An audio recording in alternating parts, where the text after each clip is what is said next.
이 인선은 어떻게 이루어진 겁니까? 누가 한 거죠? 이 부분에 대해서는 아마 청와대 기자들이 좀 할 말이 많을 것 같습니다. 왜 그렇죠? 20분 전에 통보를 받았거든요. 네. 기자들이. 청와대 출입하는 나는 뭔가 굉장히... 이게 정말 희대의 천국입니다. 이 생각 그 전에 그렇죠. 없었던 일입니다. 그러니까 김기춘 비서실장 말이죠. 예. 바뀌는 겁니까? 안 바뀌는 겁니까? 아직 할 일이 조금 남았다고 했거든요. 조금 남은 일이 언제 끝날지 잘 모르겠다. 3인방 권한이 더 커졌다는 게 사실입니까? 아닙니까? 힘이 좀 빠졌다라고 보는 게 정상 아닐까요? 키보다 진한 물이라고 지금 불리는 참모들 아닙니까? 그러니까. 정치 토크 돌직구입니다. 지난 23일이죠. 박근혜 대통령이 국무총리를 교체하고 청와대 참모들도 일부 개편했습니다. 오늘은 23일 인적 개편의 내용 그리고 그 이후에 어떤 일이 벌어지고 있는지 짚어보도록 하겠습니다. 한겨레 신문에서 청와대 출입하는 석진원 기자 나오셨습니다. 안녕하세요. 네, 안녕하세요. 예, 요즘 청와대 분위기 어떻습니까? 글쎄 아직 뭐 후속 인사들 비서관급이나 진행 중이어서요. 좀 전체적으로 어수선한 것 같습니다. 네.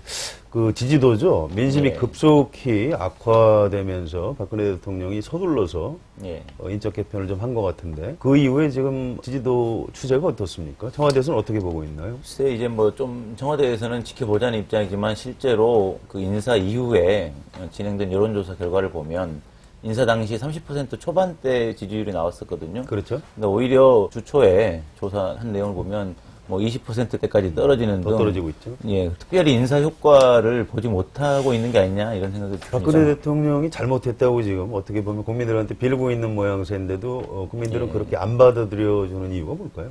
글쎄요, 일단 그 전체적인 뭐 국정 지지율이라는 게 특별히 인사 문제 가지고 뭐 이렇게 좌우되는 건 아닌데 그렇죠. 네. 최근에 뭐 예를 들어서 연말정산 파동이라든가 네. 새해부터 있었던 담배값 인상이라든가 담배값 올라갔죠. 여러 그런 부분이 맞물려 있는 상황에서 인사마저도 탁 이 답답한 부분 해소하지 못해주고 이런 것들이 좀 복합적으로 맞물려서 민심이 아직 여전히 싸늘한 거 아닌가 그렇군요. 생각합니다. 석진아 기자 담배 피시던가요?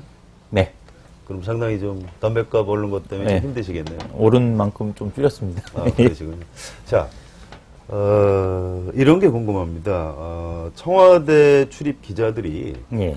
이 인사와 관련한 취재를 주로 어떻게 지금 하고 있는지요? 아마 이 부분에 대해서는 아마 청와대 기자들이 좀 할 말이 많을 것 같습니다. 왜 그렇죠? 사실 뭐 이미 알려져 있다시피 김기춘 실장 이후에 또 박 대통령도 그렇고 워낙 그 인사 내용이 미리 새나가거나 미리 알려진 것들을 굉장히 싫어하기 때문에 네. 굉장히 보안을 강조하거든요. 네. 그래서 사실 뭐 저희처럼 비판적인 매체뿐 아니라 나름 꽤 친여적 여라고 성향의 하는 매체들도 취재가 거의 안 됩니다. 청와대에서는. 취재가 안 되는군요. 예. 그리고 실제로 기사 나오는 걸 봐도 별 내용이 없죠. 예. 그래서 다만 이제 가끔 이 여당 쪽에서 그러니까 이제 인사 대상이라든가 아무래도 좀 이 청와대 이 핵심들하고 교류하는 사람들 통해서 여당을 통해서 가끔 취재가 되는 경우가 있습니다. 예. 청와대 기자들로서는 이 자기 회사에서도 그렇고 좀 황당한 경우가 있죠. 왜냐하면 예를 들어 이런 겁니다. 뭐 지난번 이번 개각 말고 지난번 개각 때도 여의도 그 새누리당 안에서 6명 개각 명단이 돌았는데 네. 청와대 기자들은 그게 정확하지 않을 수 있습니다라고 하는데 그게 실제로 정확하게 맞았거든요. 그러면은 청와대 출입하는 나는 뭔가 굉장히 무능한 기자들이죠. 그렇죠. 왜냐하면 회사에는 또 금요일 인사, 그러니까 지난 23일 인사도 마찬가지입니다. 20분 전에 통보를 받았거든요. 네. 기자들이. 그 전까지는 인사 여부를 모르고 있었습니다. 근데 사실은 그 전날 저녁에 이 새누리당 안에서는 내일 인사가 있을 거라는 소문이 또 돌았었거든요. 예. 이런 부분에 있어서 아마 좀 청와대 기자들이 좀 답답해하는 것 같습니다. 청와대 기자들을 굉장히 무능하게 만든 보안이 이제 청와대 춘추관에만 철저하게 적용되고 여당에는 적용되지 않는 보안인 것 같네요. 예, 근데 이게 이런 문제가 있습니다. 이게 단순히 이게 기자들이 기분 나쁘다 아니다를 떠나서 사실은 그만큼 저희가 소통이라고 얘기할 때 이게 그 예를 들어서 전체적으로 이 국정이라든가 전체 흐름이 어떻게 간다라는 대략의 설명과 이해를 구하는 그런 절차들이 있어야 되는데 그렇죠. 네, 그런 게 전혀 없다 보니까 이제 이런 상황이 좀 더 크게 부각되고 좀 그렇게 보이는 거죠. 근데 네. 그런 면이 있잖아요. 청와대 출입 기자로서 예전에 이제 이명박 정부 때라든가 이럴 때는 네. 이제 몇몇 친한 매체한테 흘려주고 네. 뭐 이런 방식이 있었는데 네. 적어도 박근혜 정부에서는 조중동한테 일부러 이렇게 일방적으로 정보를 흘려준다든가 이런 행태는 없는 모양이네요. 네, 그런 부분이 없는데요. 사실은 그것도 이제 이 박근혜 정부의 박근혜 대통령의 그 스타일과 좀 관련이 있는 것 같습니다. 왜냐하면 이명박 정부 때는 참모들이 알고 있는 게 있으니까 흘려주고 이렇게 가능한데 네, 그렇군요. 지금은 사실은 대통령 본인 또는 이외에는? 본인 외에는 또는 김기춘 실장 정도 외에는 사실 내용을 알고 있는 참모가 없기 때문에 3인방은 네, 알고 네. 있지 않을까요? 3인방? 글쎄 그거는 뭐 저희가 알 수 없습니다. 네. 김기춘 비서실장 말이죠. 네. 바뀐다 하는데 아직 본인은 굉장히 일에 의욕을 내고 있어요. 예, 예. 바뀌는 겁니까? 안 바뀌는 겁니까? 글쎄 저도 참 여기 이 돌직구 몇 번 출연했는데 네. 와서 김기춘 실장 얘기만 하는 것 같아요. 항상. 네, 그렇죠. 박근혜 대통령이 새해 기자회견에서 어느 정도 현안이 정리되면 생각해볼 문제라면서 간접적으로 거치에 대해서 얘기를 한 적이 있습니다. 네. 그리고 23일 인사발표 당일에도 윤석열 홍보수석이 아직 할 일이 조금 남았다고 했거든요. 네. 그래서 사실 이제 예고를 한 셈인데 그렇죠. 지금 김기춘 실장 이렇게 인사 주물럭 하고 이런 걸 보면 여권에서는 계속 이제 뭐 민심 문제도 있고 하니까 계속 조만간 나갈 거다 계속 이렇게 얘기를 하는데 실제 청와대에서는 이런 얘기를 하는 사람도 있습니다. 이 조금 남은 일이 언제 끝날지 잘 모르겠다. 사실 저희들도 정확한 시점을 얘기하기는 좀 어려울 것 같습니다. 그런데 예. 지금 어쨌든 뭐 대통령도 당면 현안 수습 이후 결정하겠다 거취를 그렇게 예. 했고 홍보수석도 조금 할 일 남았다. 그렇다면 이제 나갈 것으로 보이는데 그렇죠. 이제 예. 나갈 비서실장이 후임 청와대 참모 진영을 거의 지금 주도한단 말이에요. 그렇죠. 이게 정말 희대의 천국입니다. 이 생각 그 전에 그렇죠. 없었던 일입니다. 그러니까 나갈 사람이 예. 실제로 내각 인사, 청와대 수석 그렇죠. 인사, 비서관급 인사, 심지어 행정관들 인사까지. 그런데 이 부분에 대해서도 김기춘 실장에 의존하는 게 너무 커서 그런지 아무도 문제 제기를 하지를 않아요. 기춘대원군이란 말이 그렇게 실감이 안 나는데 요즘 보면은 정말 기춘대원군이라는 별명이 그렇죠. 실감이 나는 것 같아요. 총리는 바꿔도 실장은 끝까지 그렇죠. 뭐 모든 걸 세팅해놓고 나가겠다는 건 지난 1년 반 동안 박근혜 대통령이 김 실장한테 어느 정도 의존했는지 청와대가 어느 정도 김 실장 위주로 돌아갔는지를 간접적으로 보여주는 장면이 아닌가 생각이 됩니다. 근데 이제 제가 이제 역지사지를 한번 해봤는데요. 네. 제가 박근혜 대통령 입장이라면 그럴 것 같아요. 이완구 원내대표를 국무총리 후보자로 발탁하는 네. 순간 원내대표를 과연 누굴 시킬 것이냐. 그 대통령 뜻이 관철이 안 될 수도 있거든요. 그렇죠. 그래서 2월 2일 원내대표 선거에서 유승민이 되느냐 이주영이 되느냐 그걸 보고 비서실장 후임자도 결정을 해서 교체하지 않을까. 그러니까 당 뭐 대표 전 그런 생각이 좀 들거든요. 예, 당 대표도 이제 자기가 청와대에서 미래했던 서청원 후보가 되지 않았잖아요. 그렇죠. 내부적으로 그럴 수 있지만 그러려면 이미 발표해놨는데 2월 2일이 생각보다 긴 시간입니다. 왜냐하면 매일매일 오늘 인선할까 안 할까 이런 기사들이 나오거든요. 네.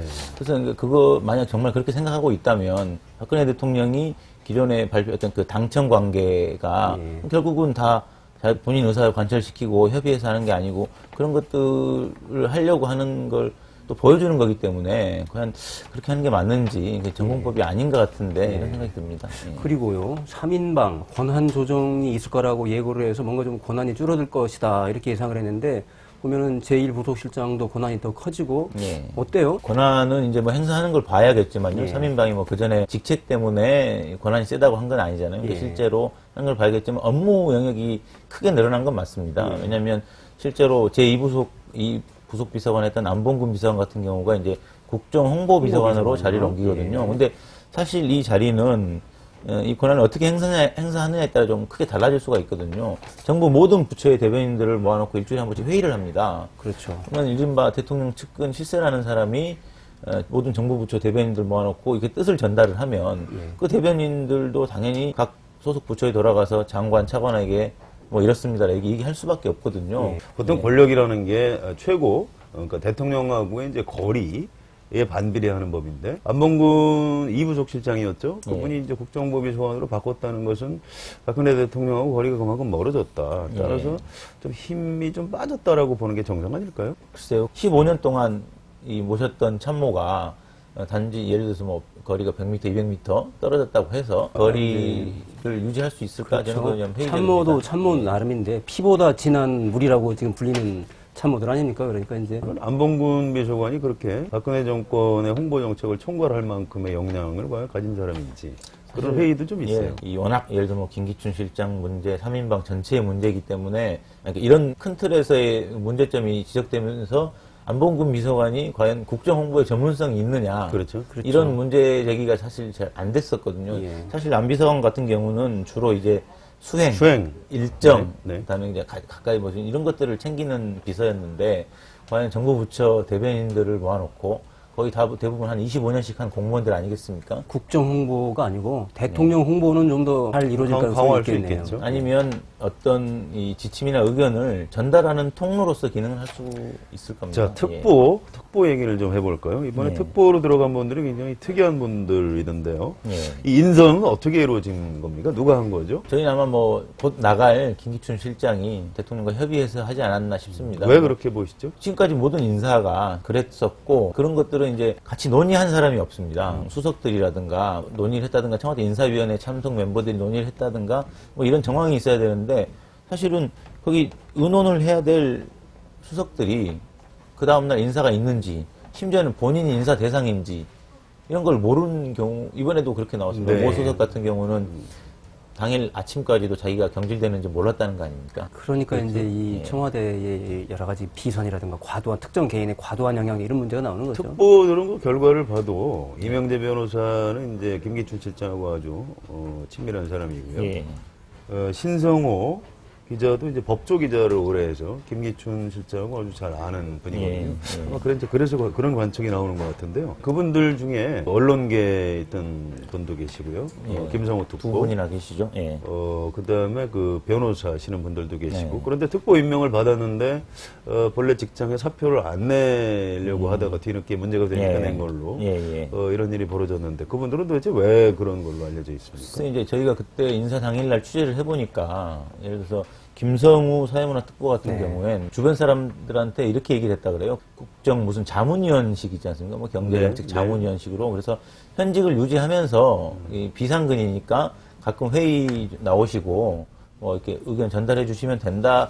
이 정도 수준으로 이해를 했다는 거예요. 근데 명칭이 특보인데요. 잘 그러니까 저도 납득이 이제 안 약간 가네요. 그런 설명이 좀 납득이 안 가는 게 대통령이 새해 기자회견에서 특보단을 신설하겠다 했기 때문에 굉장히 주목받는 자리이긴 하거든요. 네. 특히 언론사에 소속된 언론인으로서 왜 그런 겸직이 가능할 거라고 생각했는지는 저도 이해가 안 됩니다. 근데 다만 네. 본인은 발표 날 때 그랬다 그래요. 그래서 처음에 사표를 안 낸다고 했다가 이게 분위기가 그렇게 흘러가는 건 이제 오후 늦게 이제 사표 소식을 공식 발표를 했죠. 예. 이완구 총리 후보자를 지명했죠, 청와대가. 네네. 왜 이완구 총리를 지명했을까요? 시기가 좀 빨라졌던 게 5월 5월설도 있었고 예, 임기를 마치고 원내대표 임기를 그렇죠. 새해 마치고 기자회견 할 때까지만 해도 총리는 유임을 하는 게 아니냐. 실제로 정홍원 총리도 의혹을 보였다고 하고요. 근데 이제 급하게 이제 뭐 지지율이 급락하고 이제 쇄신을 해야 되는데 김 실장을 당장 바꿀 수는 없고 인사 효과는 봐야 되겠고 그래서 사실상 이제 뭐 정 총리를 교체하는 카드를 택했는데 이완구 총리처럼 여야에서는 정치력이 있다고 평가를 하지만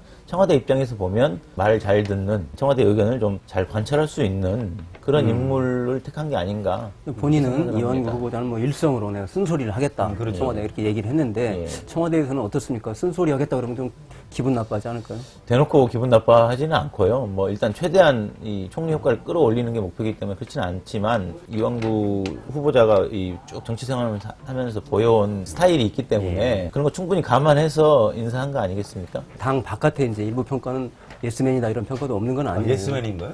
그런 임종규 기자가 아주 잘 아시죠? 이완구 총리. 예, 저기 재선 때부터 자민련 시절부터 이제 같이 출입을 하면서 많이 봐왔죠. 근데 그분 이제, 틀도 크고 해서 상당히 좀 통 큰 정치인 아닌가요? 예. 제가 잘못 알고 있나요?